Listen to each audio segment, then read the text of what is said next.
Hello. Welcome to another episode of the Funky Marketing Show. This is the show where we host people that know what they're talking about and people that know what they're doing.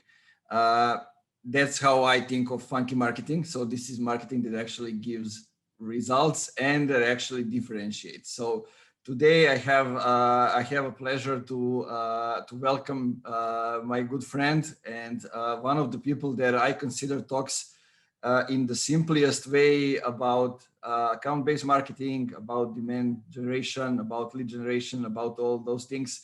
So Andrei, welcome to the show. Thanks a lot for having me. Super excited to chat with you today. It's kind of interesting, before we dive right into it, how we get to know each other. We get to know each other through the internet, but then realize that we actually live in the neighbor countries, right? You're in Croatia, I'm in Serbia, and we didn't met in in offline yet, but it will happen soon. It's a matter of time, I believe. But that's the funny fact about internet. So like-minded people can connect, leveraging the platforms like LinkedIn or Twitter. And I believe at one point we both are running communities, and basically I believe just because of communities we met first of all, and voila. Yeah, exactly. So guys, if you don't know who Andrei is, basically he's right now growing two startups, if I'm not wrong. So return of investment plan. .io, so ROI plan.io and full funnel .io. He has a full funnel conference, a huge conference happening this September. So a lot of big names from the community that share really good stuff. And he also runs a great community on Facebook. And those are all the places where you can find him. He's on LinkedIn also. I think only a couple of months on Twitter, but already making progress over there. But I wanted to talk a little bit about different things, about things related to the marketing, to the sales, their relationships, and how they can all get better, how they can be aligned and actually contribute to the results. So what I see that you wrote is that if you ask a sales team what they would love help with before reaching out to the new accounts, the most cases what you will hear is I want them to be aware of our company and what we are doing. So in a way, it means that basically you need to have already a little awareness about the brand, about what you're doing, about what the company is doing, so they don't go like full cold on them. So from your perspective, like what does it mean for other departments in the company, like marketing, like maybe customer success? What do all of them need to do? First of all, thanks a lot for mentioning this tweet. I will give a little bit of context how this tweet appeared. So aside from my experience in sales before I started my career in marketing, I was 5 years in B2B sales, and that was one of the lessons I learned the hard way. So when you are reaching out to strategic accounts, it's way better if they are already aware about your company, of your products, of your positioning, of your unique value proposition. So you don't waste time on, let's say, getting this initial buy-in, and generating credibility. So last year, as you mentioned, we have hosted the first full funnel summit, and one of the days was dedicated to sales. So we have had around 10 sales leaders, and on every given session, I asked the question. So all these guys, they're working at some technology companies, they are running sales teams, and I was like, lots of marketers are listening to us right now. So can you share, guys, what is the number one thing, you know, you want marketing to help you with? And they were all mentioning this. So the key point here is, but I believe everybody will agree with this, it's way easier to talk with companies that already have an idea who you are, what you do, what you stand for, what's, let's say, what are unique features of your product, or what is an added value of, let's say, collaborating with your company or purchasing your product. They know the value, at least they understand the value, and they differentiate you from other vendors. Because if they don't, you'll be always perceived as yet another product in that category, you know, yet another vendor in this category. And you need to prove, which is always difficult, to explain. You need, you always, you know, how I used to explain it that way. You always need to beg for the meeting, you know, you always need to ask, can you meet? So I will explain, you need to onboard more and more and more people. And that's the key point. So as you said, the truth is that not only marketing can help with this. I believe one of my early, let's say, mentors, a person from whom I learned a lot about marketing, you know, in the beginning of my career, he said that everybody in a company is a marketer. Because let's say you have, let's pretend, people in logistics department, doesn't matter, we don't need to talk only about, let's say, revenue related departments, logistics, fulfillment, finance, you know, and these people, let's say, at one day, they start to expand their network with people who work in the same position at your strategic accounts, and start sharing the content that is related to these people. This is how you grab the attention, because, of course, at one point we can say they are establishing their personal brands, but they are generating, you know, attention. They're bringing attention to your company, and these people inside these accounts can be aware, you know, of your company. At least they know the logo, they can see, you know, the value. And what's the added benefit? Because lots of people might be wondering. I will explain. The more upmarket you are going with your marketing, if you are prospecting mid-sized companies, enterprise companies, the more people will be influencing the decision-making process inside your strategic accounts, which we used to call the buying committee. So at one point, your contract might be reviewed by chief financial officer, you know, or procurement department.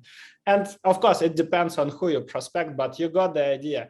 And the chances that your deal will be successfully closed will be much higher if these people are aware of your company, of your product. That's the key point, and that's why sales, this is what sales mean. They want to make sure that their strategic accounts on their area, you know, they at least know the logo, they know the positioning, they know what your company stands for, and how your product or how your company is different from the crowd.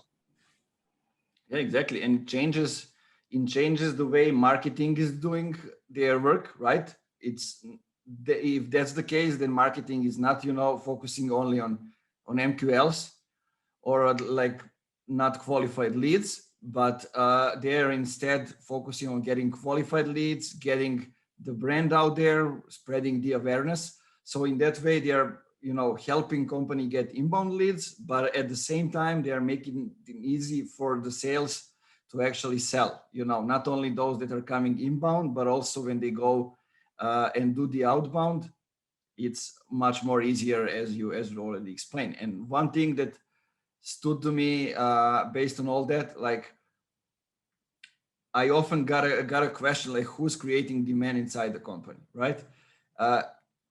You said the answer, it's everybody.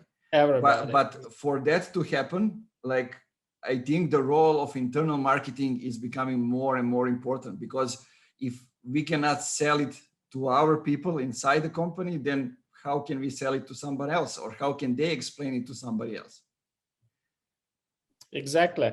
So the answer to that challenge, that was like probably a few days ago, there was a conversation on LinkedIn and people asked me, how to onboard your, let's say, your in-house team, how to get a buy-in, because sales will always say, we don't have time for this. Other departments will say, we don't have time for this, which means always it's just the lowest priority for us. It's not about the time, it's all about the priority. And the only one way to solve this is leading by example.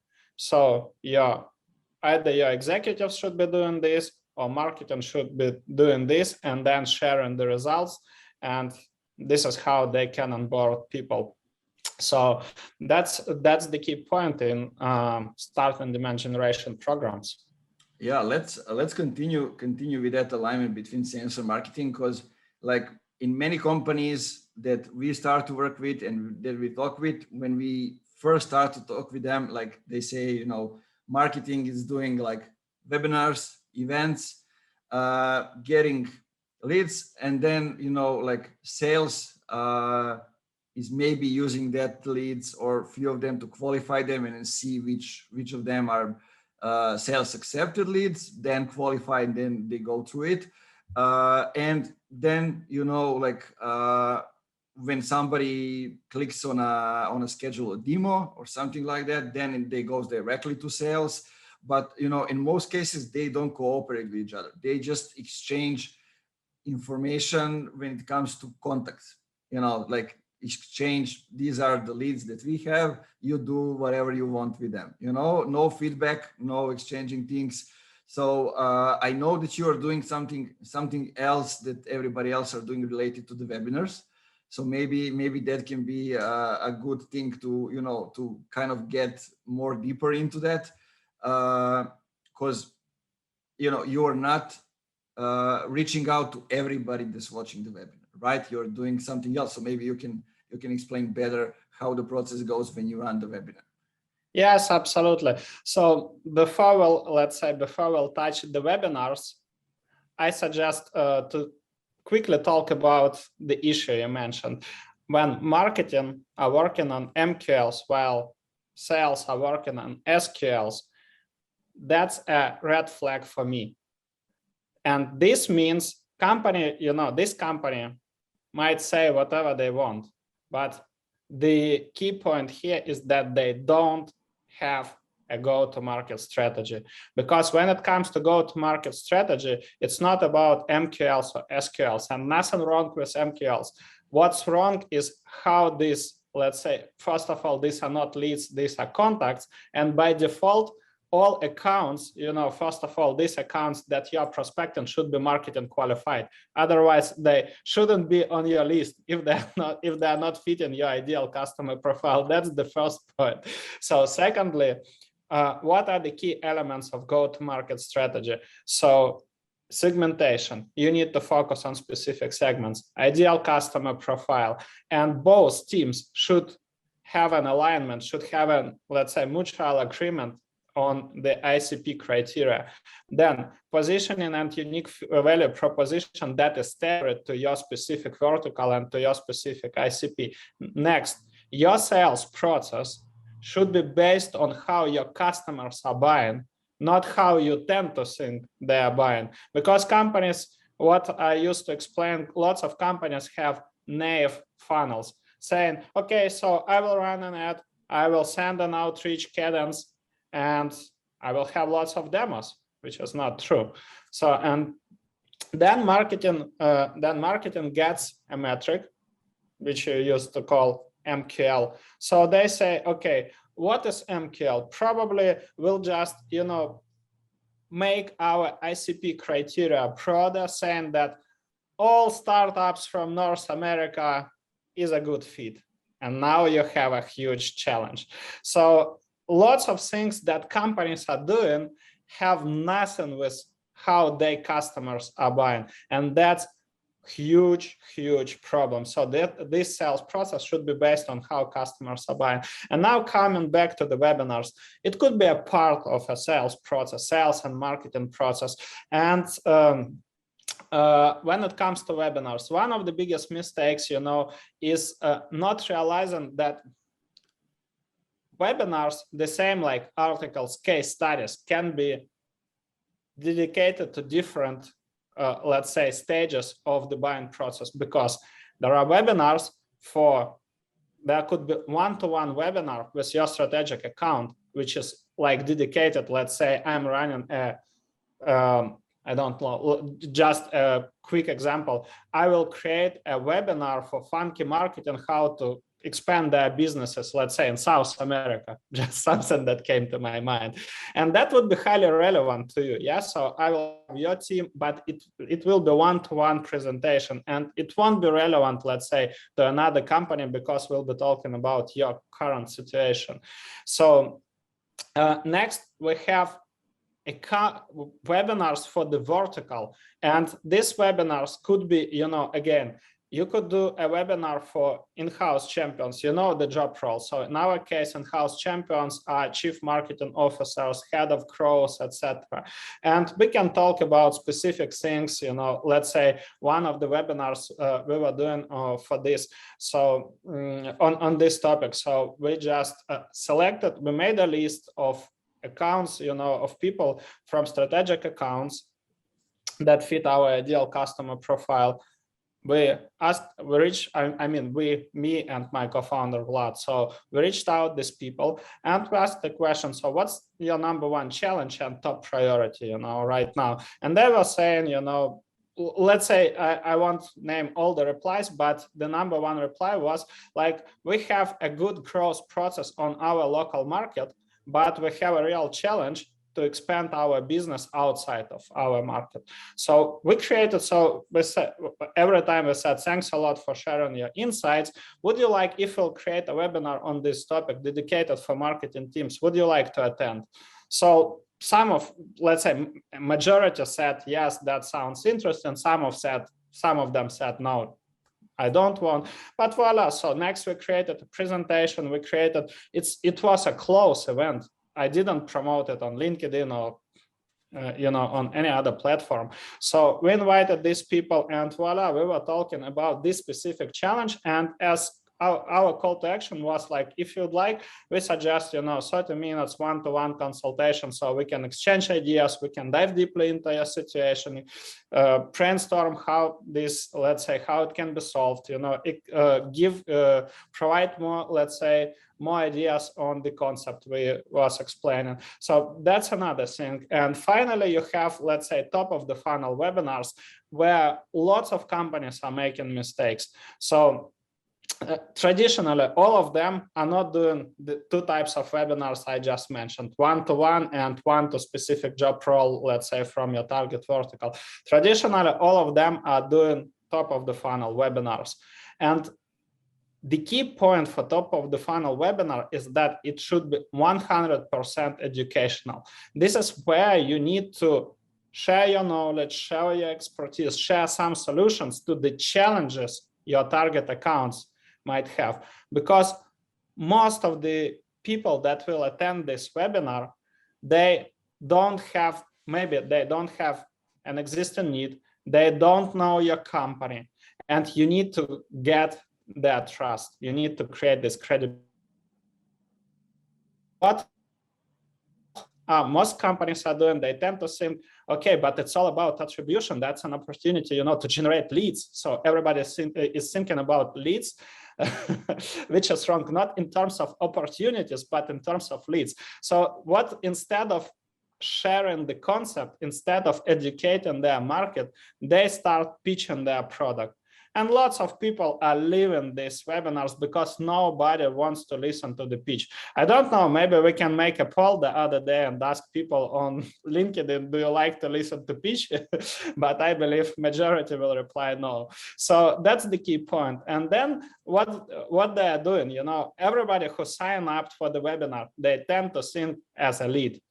They give this list, the marketing team gives that list to sales, and sales is reaching out to everybody and tries to close the deals, which is a definitely wrong and obsolete way for lead generation. The key point here, that was, if let's say there might be a question, but how can we, leverage webinars in this case and generate opportunities? So first of all, as I said, educational part. Some people that have an existing need, or let's say they have a buy-in of your concept or your idea, they will reach out. Of course, you won't be able to predict the number. You won't be able to, set a correct forecast. I don't know anybody who can do this, but you can activate the other part of your list. And the way how we are doing this, so we are creating specific dedicated content hubs where we create different tabs. So the first tab is all about webinar recording, slides, etc. Next step, we put some of our case studies. And during our webinar, we always mention that we have case study on this topic. Would you like guys to learn more? Lots of people are typing, yeah, that sounds interesting, please send it to me. And then we always mention the content hub. So it won't be a surprise for them. We say, yes, I will send you a content hub with the recording and with these case studies. So we put some additional materials. As for the social proof, so let's say in our case of fullfunnel.io, so we add some interviews. I was on podcasts, on well-known podcasts like B2B Growth Show, Growth Colony, the ABM Conversations. I have some guest posts on Sales Hacker, on CXL, which are, let's say, trustful and well-known resources in our space. So when people are seeing, they might not be even reading these articles, but when they're seeing the logos and that I was featured, and it's not just a quote about me, but a full article, it immediately creates this additional, let's say, credibility. And finally, we add links, so we create a section working with fullfunnel.io where we explain the benefits for different teams. As I said, it's crucial to immediately address all potential concerns or questions of the buying committee members. So it's in this case, we have documents for sales team, for marketing team, for executives. Then we explain what's the difference between working with us versus marketing agency that will do an execution for you, because our model is slightly different. It's more about done with you services.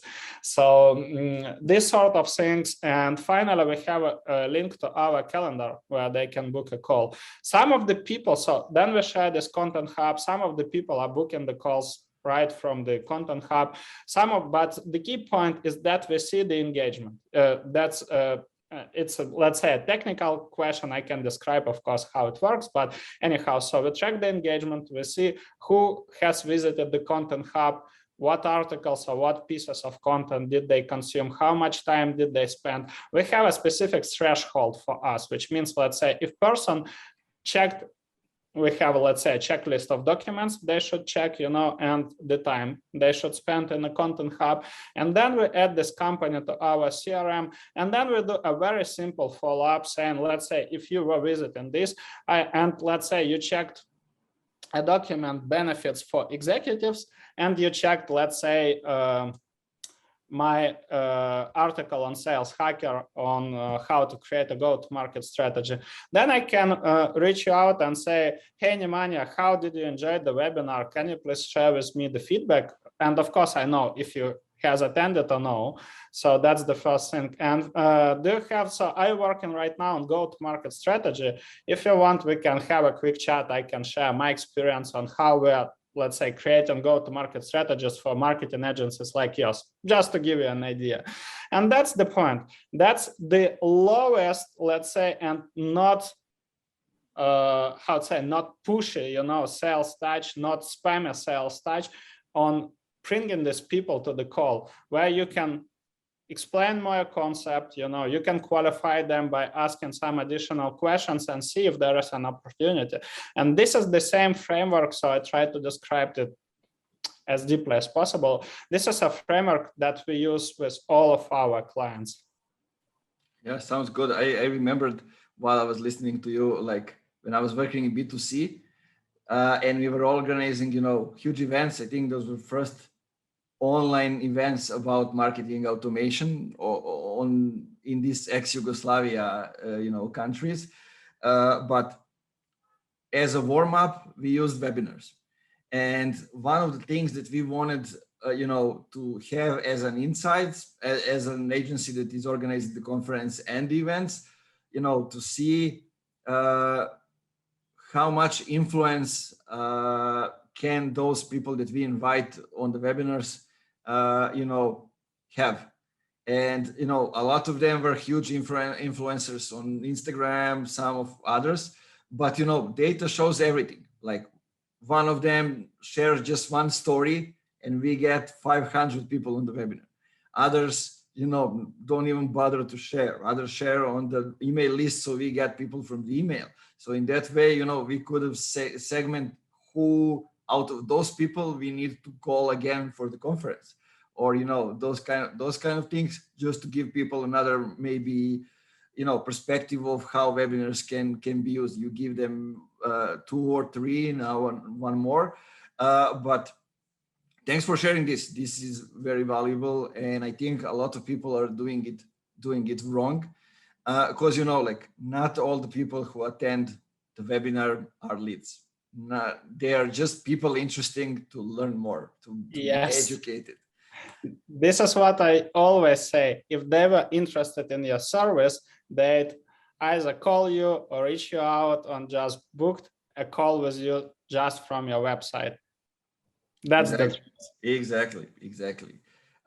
So one more thing I wanted to address, and this is the thing that I've been seeing persistently in the last 6 months, as we are working with with huge service-based companies from 350 people to 850 now, and it is that a lot of fast-growing companies that are still in the startup phase, they are still small compared to their competition, like 10 or 100 times smaller, but they behave, I like to say it, like they are David, and they behave like a Goliath, right?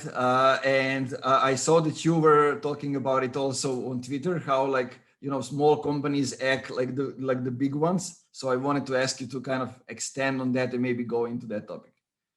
That's crazy, that's, again, it all comes from the mindset that the grass is greener on your neighborhood side. That's the first thing. And lots of companies tend to think that what is, let's say, a market leader, the biggest company on their market is doing, this is correct.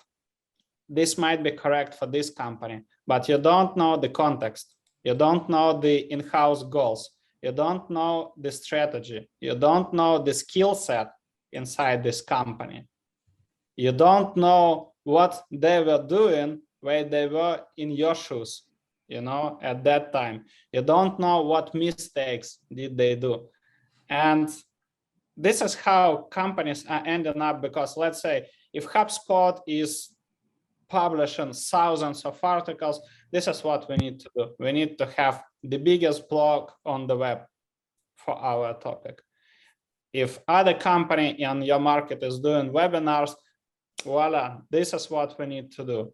If another company is running Instagram or Twitter account or LinkedIn, or LinkedIn demand generation, let's do it. But we both know there are lots of markets where people even don't hang out on social media. They don't have social media accounts.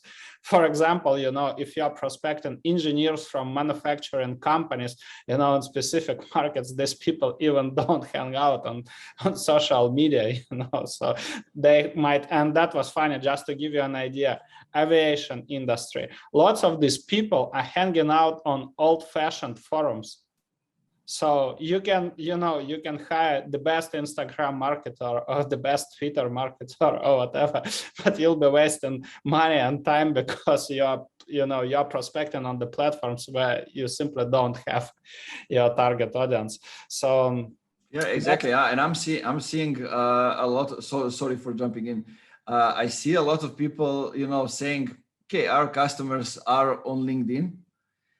When they aren't, maybe, marketing and sales teams of those target companies are on LinkedIn, so they need to go through them. And it's also one of the situations that's happening very often.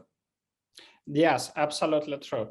But that's another story. So now we are moving from the decision makers to the buying committee. Again, something that we discussed in the beginning. I was just trying to explain how people are using wrong strategies when they try to, to prospect the decision makers, just because a market leader is doing this. And that's why I said, until you know the context, until you know the strategy, the goals, the skill set inside the team, then you could follow this. But again, what this company is doing, like, who can, if we both are not working for HubSpot, how can we say for sure that the stuff they are doing right now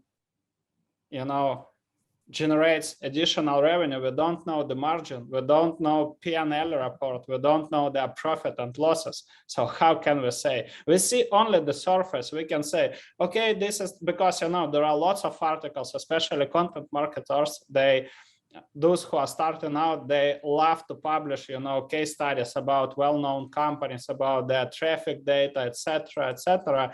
But this is only the surface. We don't know what's going inside, and that's the huge problem. So before copying anybody, you need to have, first of all, you need to think your head. And the only one advice I can give is talking to your customers, running in-depth interviews, and trying to understand their buying process. What motivates them to buy? How do they do their research? With who them advise, inside the company? What influences the decision-making process? What platforms do they use, when they're researching or evaluating or comparing different products or vendors? And you'll have lots of insights as well about the dark funnel. Lots of people are not talking about this, but the truth is that lots of decisions are made in the dark funnel. So social media communities, where people are saying, guys, what are your thoughts on, let's say, active campaign versus, I don't know, MailChimp, for example. And this is how lots of decisions are made, not just because of fancy, website or latest growth strategies you have implemented. So this is something before, implementing anything, validate it with your customers.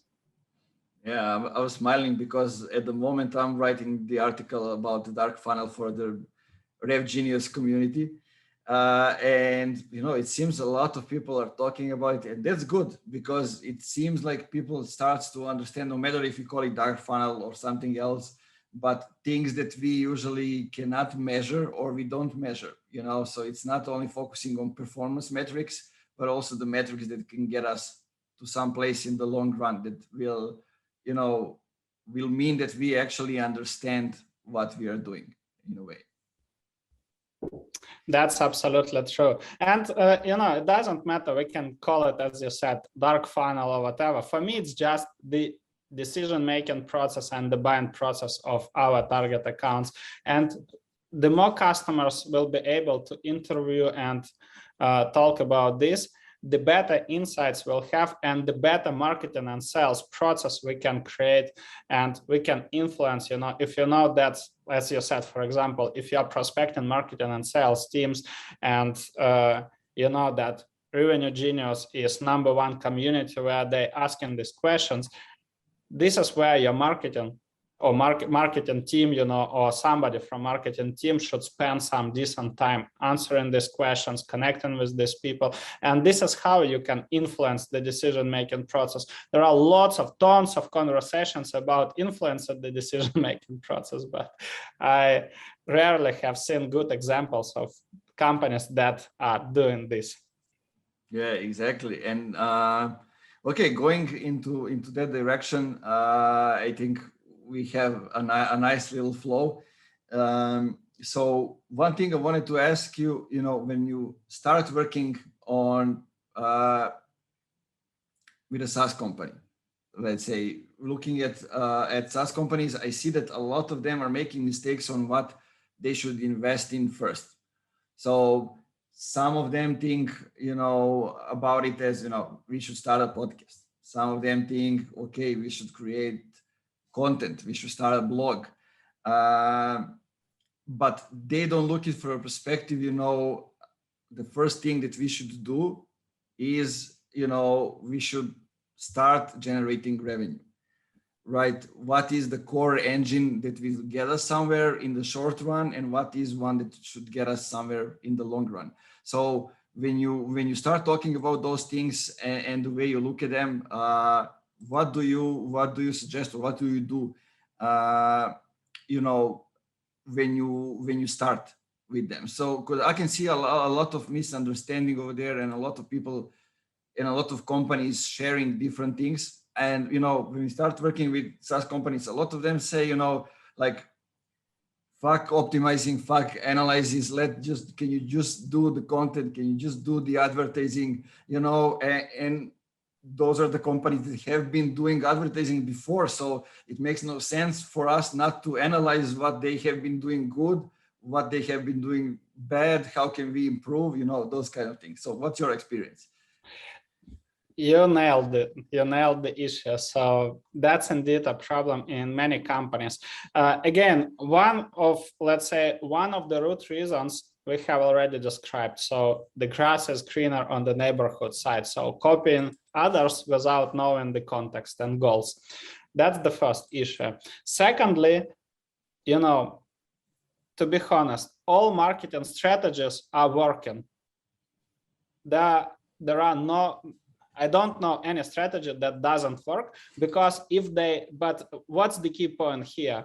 Everything we learned is an information that came from somebody, and authors of different books, people who are sharing the stories in the blog. But again, what worked for one company doesn't mean that it will work for your company, because of different marketing, market situation, different verticals, different skill set, etc. So that's the first point.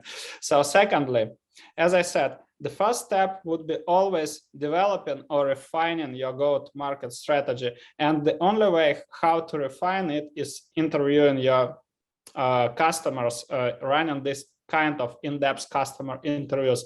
So the key point is to learn how they buy. And I usually have a question when we have these interviews. I usually have a question like, what kind of information is requested by your colleagues, by your peers, or by your executives?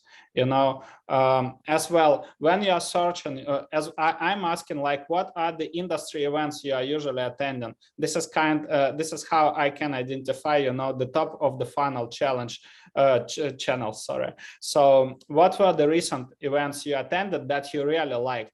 Who do you follow on social media, if you follow anybody? Are you a member of any associations, communities, etc.? So I'm trying to understand, this, let's say, this context. So next step, I'm asking about what are your top priorities? What would you like to learn? Do you read any, blogs, newspapers, journals, whatever in this space? So I'm trying to understand how they prefer to consume the information. I'm asking as well, do you follow any YouTube channels? So do you watch any videos? Do you, let's say, attend webinars? This is how I try to get, I try to minimize my focus. Where should I start first? So that's let's say these interviews, I prefer to have at least 10 interviews with top 10 customers from a specific segment to understand the patterns inside this segment. And next is, like, we have these insights, and next we have our own resources and skill set. The truth is that lots of companies overestimate their skill set. If you don't know how to do demand generation, don't start with demand generation. Start with or hire somebody who can help with this. Start with something that you are capable of doing. There is no need to launch a brand new podcast, because everybody on LinkedIn says that you need to run a podcast. If your customers are not going to listen and join your podcast, it will be a waste of time. So lots of things. We are starting of evaluating what we can really do. And then, sometimes I will say, I will share unpopular opinion, But in some cases, you can get attraction by leveraging others' audience. If you know that there is a forum, or there is a community where your target audience hangs out, so you can start answering the questions there, asking the questions, sharing some insights, trying to get the feedback, on the research processes. You can connect with community admins, and suggest some kind of collaboration. So I have an idea before starting your webinars, for example. You can say, let's say you are running Funky Marketing community, and let's say I am just launching ROI plan. I have no idea what to do. I have no resources, no audience, nothing. Correct? So I'm reaching out to you and I say, first of all, I engage with you, with community. I try to connect. And then I say, Nemanja, I just analyzed all the most popular questions in your community. So these are top 3 questions, and I have a solid experience in this space. Would you like if, let's say, we co-host together a webinar? I will, share my best practices. I can share some case studies, some processes. I believe, what do you think? Would it be valuable for your community? And voila, this is how you get, of course, I don't say that this is a silver bullet, and every admin will accept this. But in most cases, they will, because they're also looking for delivering more value to their communities. And that's the key point. This is how you can get the first traction, connect with the first audience. Then you have an opportunity. Then you can connect with all these people who attended the webinar. You can connect on the platform where they are hanging out. You can ask for the feedback, and you can even generate the first customers, because we already spoke about the process, correct? But the key point is that now you have this visibility, and you have, let's say, the core audience. So next webinar, you can even create this, let's say, webinar for specific job roles, as I was describing what we are doing time to time at fullfunnel.io. So you can reach out to these people, ask about their challenges and priorities, and then say, if we'll create a webinar on this topic, would you like to attend? And from this, you can end up with suggesting free consultations or whatever, or free access to your software, depending on type of the product or service you are selling. And that's the key point here. So analyze how your customers are buying, and then analyze your skill set, because it makes no sense, if nobody, I know, as well, I say this, everybody can learn how to write, but the truth is that most companies don't have enough, let's say, enough desire and willingness to wait for the first results. And when they see that nobody engages with their content, they usually, after a few weeks or even 1 month of doing these activities, they stop doing this. So I'd rather say, okay, these are our core skills. So, matching our skill set with the ways how customers are buying and trying to identify these strategies. So that's the key point, how we are matching what should make sense. So, and definitely not looking at what HubSpot doing or any other, let's say, top company in your space. I'm listening to you, and I'm thinking, like the way you said that you talk to the customers and the questions that you are asking them, those are the same questions that we were asking, people in the B2C industries like 2-3 years ago. It moved now to B2B, and I'm glad that you go getting details, because I see so many companies still thinking of, of those people just as a position, as somebody, that is, only things related to work, and we need to go a little bit deeper to see, as you said, events, what you are reading, what you are watching, where you're spending your time, those kind of things, to actually get to know them and to see who they are really, so we can create something that will give them value, and I think we still need to go a big way before we get that.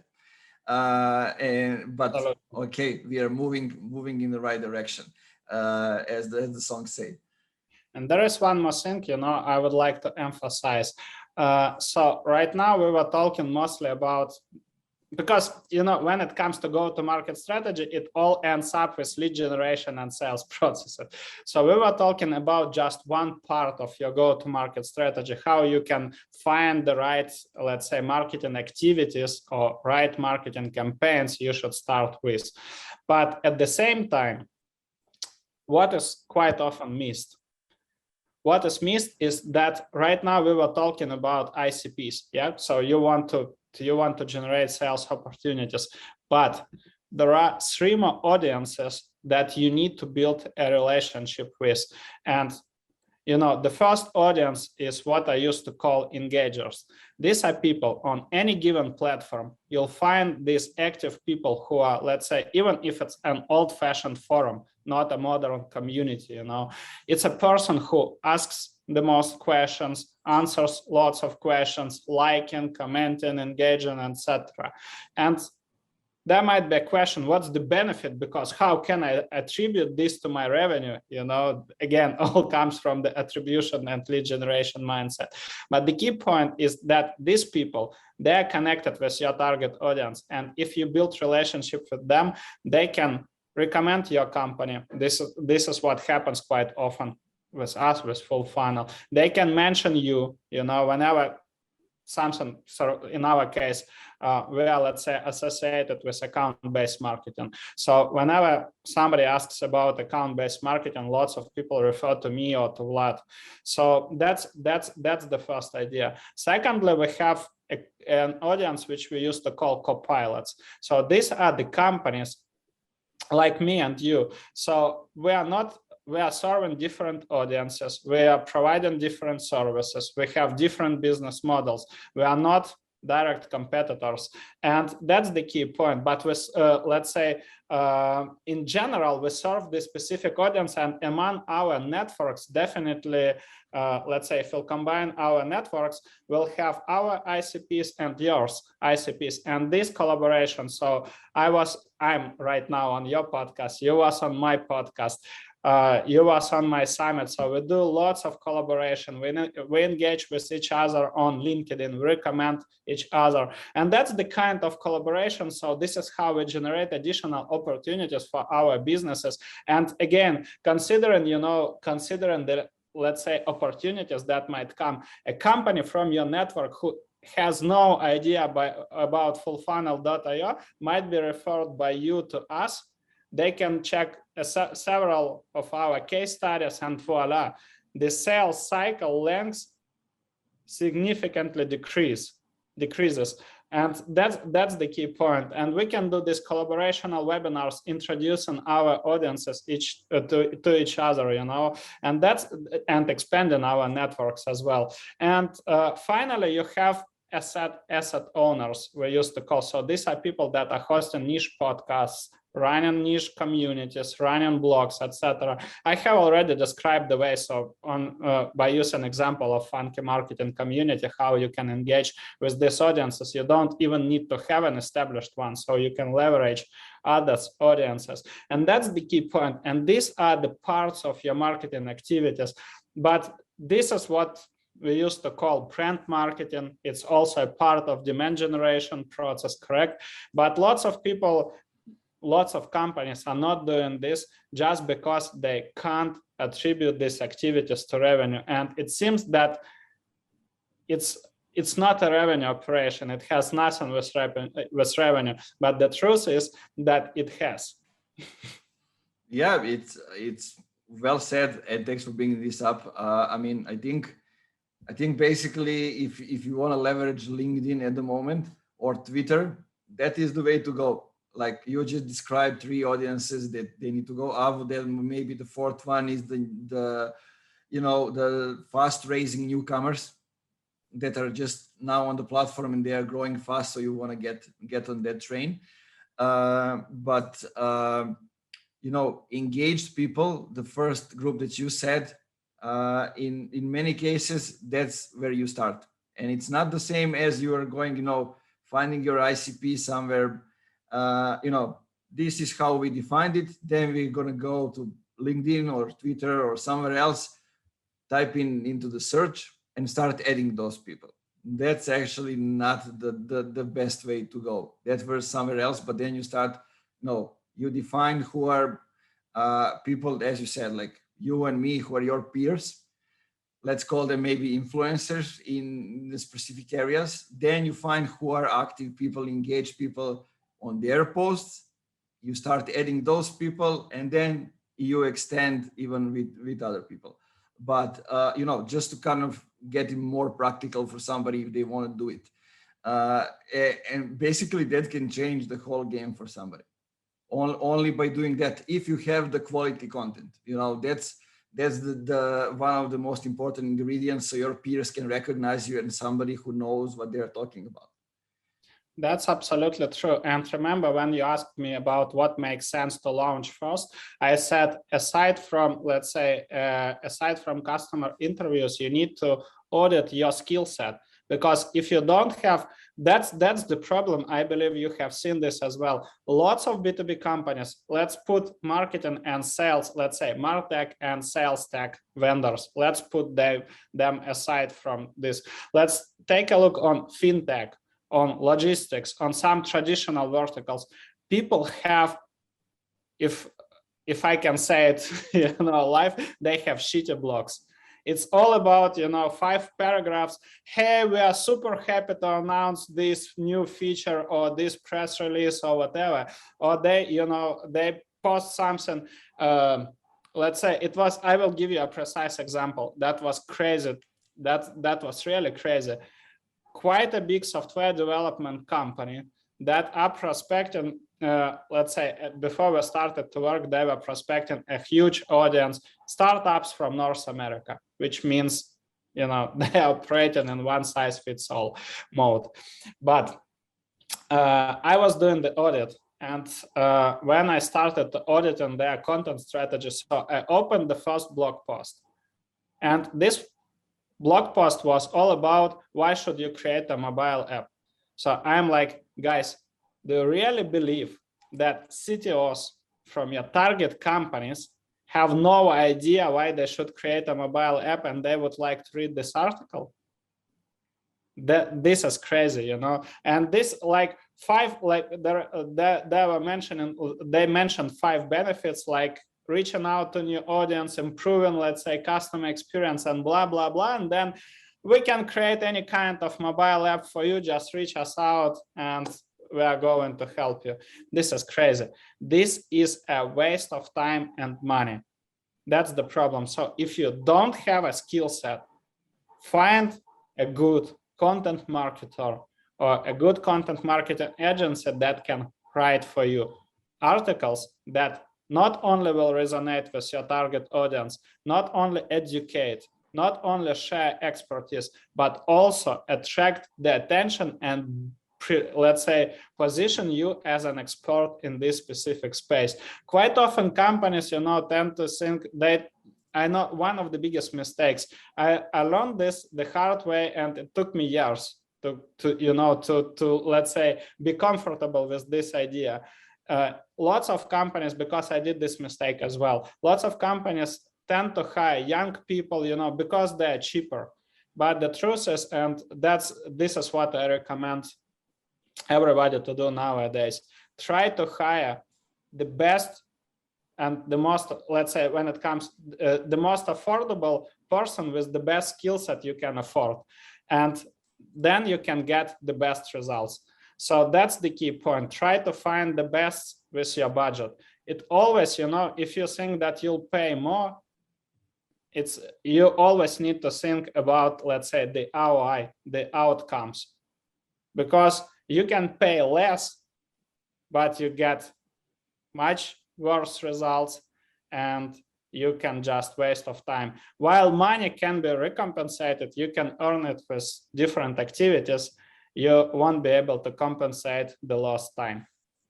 I totally agree. I was just advising a company that is writing, content for developers, because they are, they have a specific product that developers are using.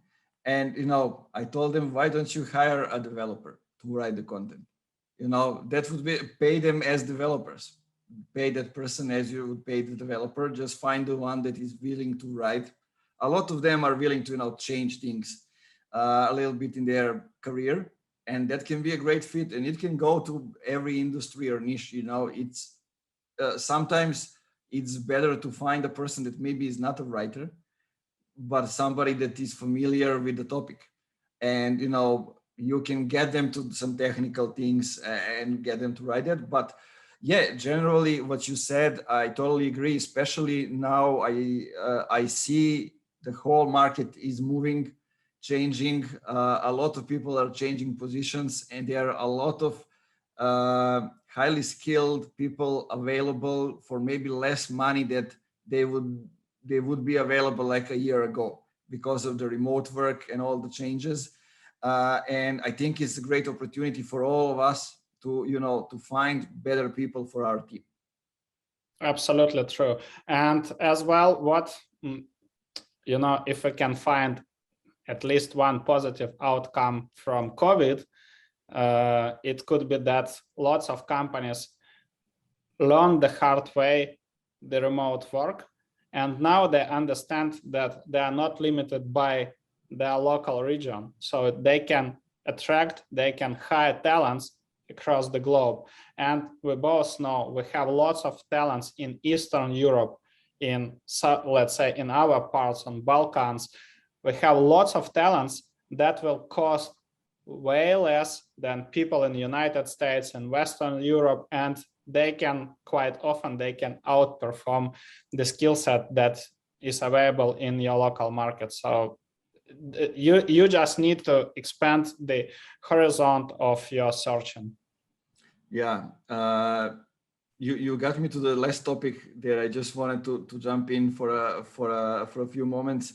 So how it is now living in the Southeast Europe, when you are coming from the whole different part of the Europe, how it is, all those changes, like getting used to all the, different habits that people have here, different way of behavior maybe, or the different way of doing business. The keyword here is Polako. So this is something that we can say in English, do it slowly, so step by step. And that's the key point. Lots of people are talking about productivity. We have thousands of books, that are touching different productivity methodologies, like getting things done, agile approach, etc. But the truth is that the place where you are living impacts you the most. Because just to give you, let's say, comparison between Krakow and Split. So in Krakow, because the city grew drastically, in 5 years, it grew by 400,000 inhabitants. So it was like a total traffic jam. And I used, just because, my elder son is playing football and he was learning English. So I used to work from 6 a.m. to 2 p.m. Then I picked him up from the school, and was driving to city center. I didn't have any free parking space, so I was just circling around. Then I picked him up from English. I was driving him to the football, and we were coming back around 8 p.m. So then we have our supper, then we just have, he does his homework, and voila, the day ends. And that was crazy. It was like, that was really crazy. While on Split, you have everything. First of all, you have 300 days of sunny, warm weather. That's a huge benefit. Sea, mountains, and you are living in a quiet space, in a quiet place. You have lots of time for your family, for your hobbies, for your friends. You have time, to swim in the sea, to drink some coffee, read the books, etc. And these are the things that you could either do on weekend, but just because of the lack of time, you want to squeeze maximum with your family and friends from the weekends. And now you have everything, here. So that's the huge difference. And lots of people tend to think that Polako means, that you're slowing down yourself and you might be missing something out. But the truth is that you are just recovering and you're way more productive than you are in hustle, than you are always running. So that's the huge difference. Truth. And when you give yourself time to do all those things, I would like to say like things for your soul, like even your business advances. Yeah, look, I came to Split 2 years ago, and in 2 years we launched the first international summit, I Plan, so this SaaS platform. So we grew full funnel almost 4 times. So we have I was just one-man show when I was running Get Leader, and now we have 8 people, in the team. So lots of things are happening. We are running community podcasts, all these workshops. So lots of things, and these are the things, aside from doing the stuff for the local community, Split Tech City, lots of things, and that's the best probably explanation of what has happened and what has changed in the business and in my life. Love it. I love that the good things are happening. Andrei, thanks for being here. Thanks for sharing. Guys, you know where to find Andrei. I will leave links below to his website, to the resources, also to his social media and podcast community and everything. So make sure you connect with him. And if you want to learn about ABM, about demand generation, about all in all B2B marketing, I think like Andrei is the go-to person, especially because he is explaining it in a way that you can really understand things. And I think not many people are still able to do that, including myself. Thank you so much. Guys, see you on the next episode. Andrei, thanks for being here, and keep it funky. Thank you. Cheers.